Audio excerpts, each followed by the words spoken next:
Yeah, we back at priority 78, postponement of prior mortgagee, where through the fraud, misrepresentation, or gross neglect of a prior mortgagee, another person has been induced to advance money on the security of the mortgage property. The prior mortgagee shall be postponed to the subsequent mortgagee. 79. Mortgage to secure uncertain amount when maximum is expressed.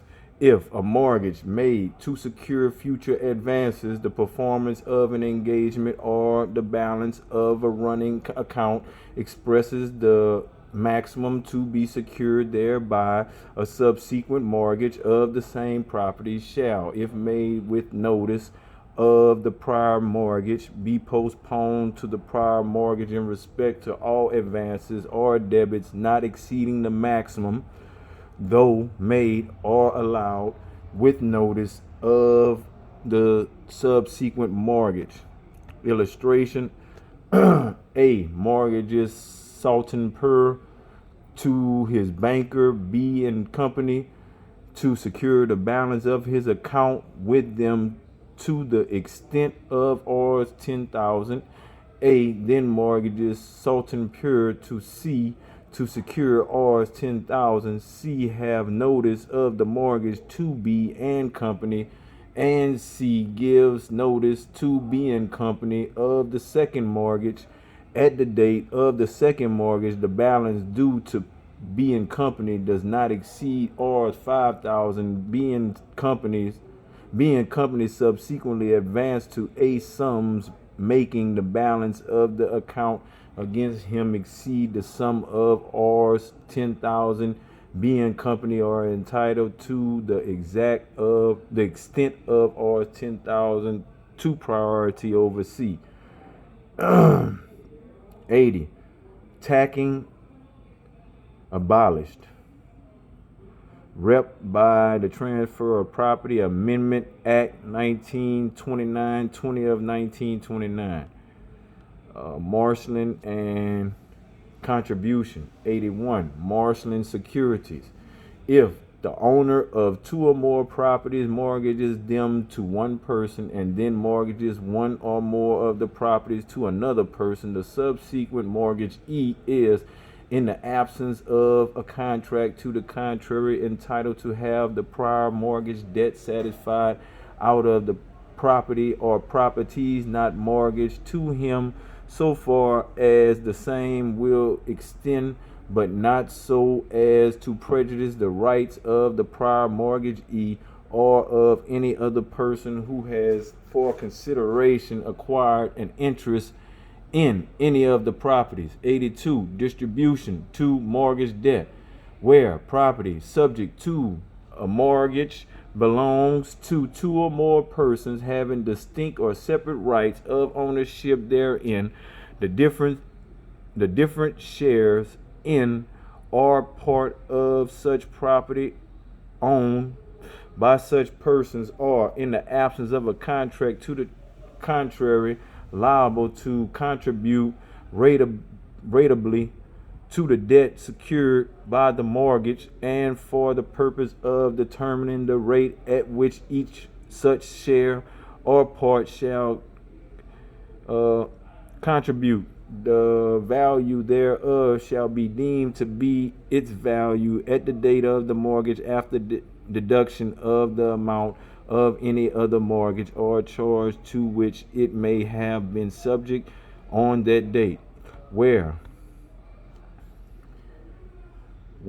of two properties belonging to the same owner, one is mortgaged to secure one debt, and then both are mortgaged to secure another debt, and the former debt is paid out of the former property. Each property is, in the absence of a contract to the contrary, liable to contribute ratably to the latter debt, after deducting the amount of the former debt from the value of the property out of which it has been paid.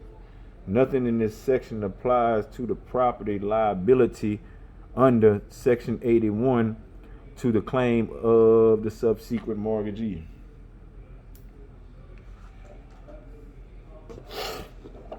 Deposit in court. Deposit in court. 83. Power to deposit in court money due on mortgage at any time after the principal money payable in respect of any mortgage has become due and before a suit for redemption of the mortgage property is barred. The mortgagor or any other person entitled to institute such suit may deposit in any court in which he might have instituted such suit to the account of the mortgagee the amount remaining due on the mortgage. Right to money deposited by mortgagor. The court shall thereupon cause written notice of the deposit to be served on the mortgagee, and the mortgagee may, on presenting a petition varied in manner prescribed by law for the verification of plaints, stating the amount when due on the mortgage and his willingness to accept the money so deposited in full charge of such amount, and on depositing the same court the mortgage deed and all documents in his possession or power relating to the mortgage property, apply for and receive the money and the mortgage deed, and all such other documents so deposited shall be delivered to the mortgagor or such other person as aforesaid. Where the mortgagee is in possession of the mortgage property, the court shall, before paying to him the amount so deposited, direct him to deliver possession thereof to the mortgagor, and at the cost of the mortgagor either to retransfer the mortgage property to the mortgagor or to such third person as the mortgagor may direct or to execute, and where the mortgage has been effected by the registered instrument, have registered and acknowledgement in writing that any right in derogation of the mortgagor interest transferred to the mortgagee has been exalted.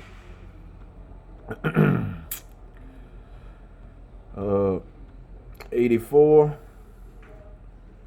Cession of interest when the mortgagor or such other person as aforesaid has tendered or deposited in court under Section 83 the amount remaining due on the mortgage interest on the principal money shall cease from the date of the tender, or in the case of a deposit where no previous tender of such amount has been made, as soon as the mortgagor or such other person as aforesaid has done all that has to be done by him to enable the mortgagee to take such amount out of the court, and the notice required by Section 83 has been served on the mortgagee, provided that where the mortgagor has deposited such amount within having made a previous tender thereof and has subsequently withdrawn the same or any part thereof, interest on the principal money shall be payable from the date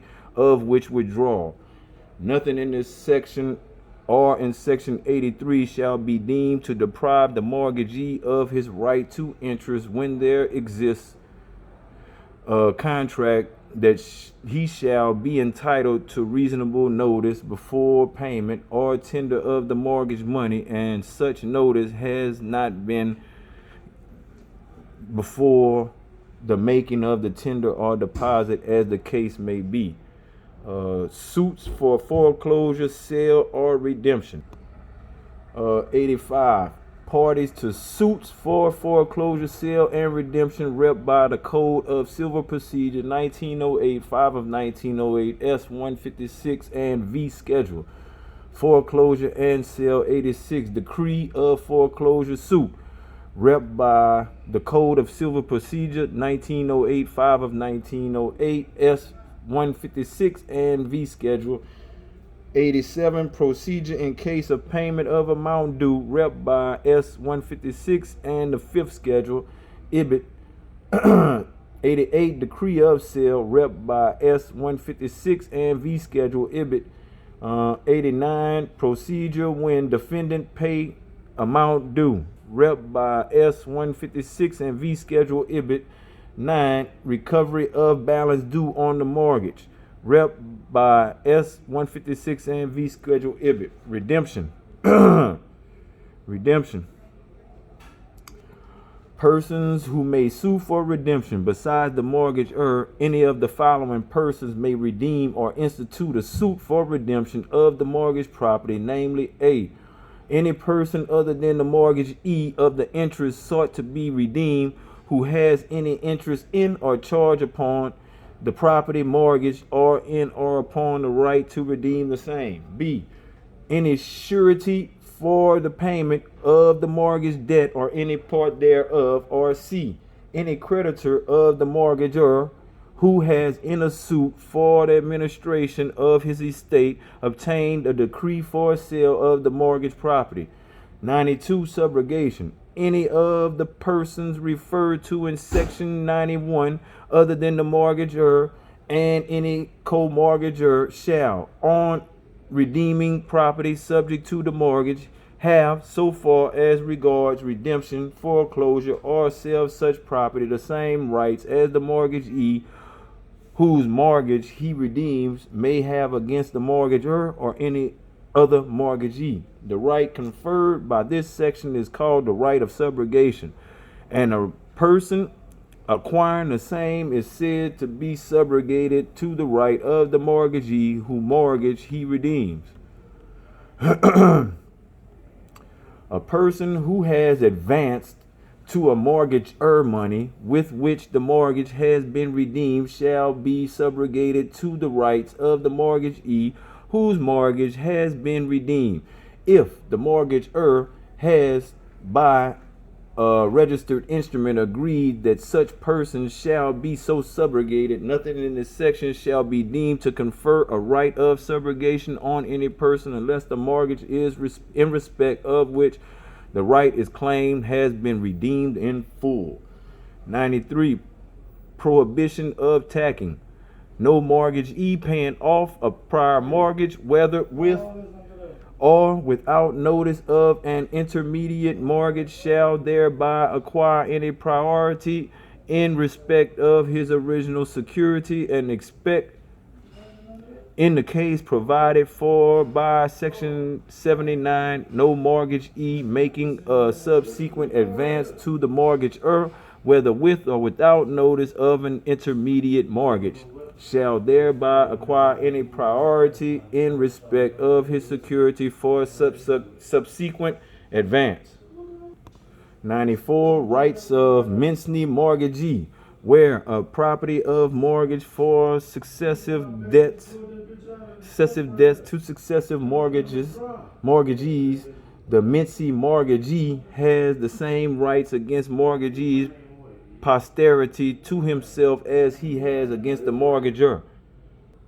95. Right of redeeming co-mortgagor to expenses, where one of several mortgagors redeems the mortgage property, he shall, enforcing his rights of subrogation under section 92 against his co-mortgagor, be entitled to add to the mortgage money recoverable from them such portion of the expenses properly incurred in such redemption as is attributable to their share in the property. 96. Mortgage by deposit of title deeds. The provisions herein before contained which apply to a simple mortgage shall, so far as may be applied to the mortgage by deposit of title deed. 97. Application of proceeds, rep by the Code of Civil Procedure 1908, 5 of 1908, S 156 and V Schedule. Whenever we come back, we're going to get to anonymous mortgages. Anonymous mortgages.